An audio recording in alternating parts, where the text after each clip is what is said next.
Hey there, it's Kaylee. In this lesson about negative numbers, we're going to learn how the negative symbol can mean opposite. We'll use our knowledge of the number line to help us.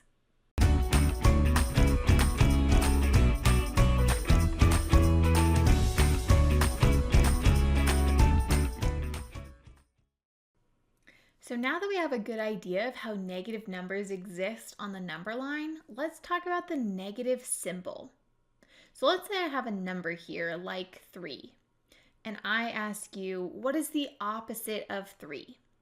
Could you say 0, 1? Just any number that's not 3, how about 500? Nope, I'm sorry, none of those. The only number that is opposite of 3 is negative 3. So we can say negative 3 is equal to the opposite of 3.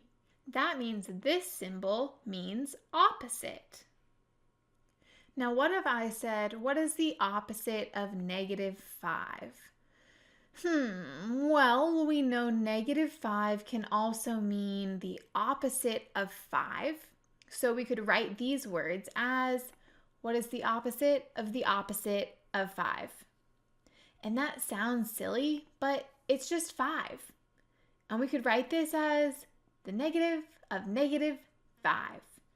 And here, the two negative signs each represent the word opposite. We aren't necessarily doing arithmetic here and saying negative 1 times negative 5 is positive 5, which is true. But here, we're just learning the negative symbol can also be a way of saying this is the opposite of the number. Now you know that the negative symbol can also be used to say the opposite of a number. We just have one more video where we will do an example using opposites. Hey, hey.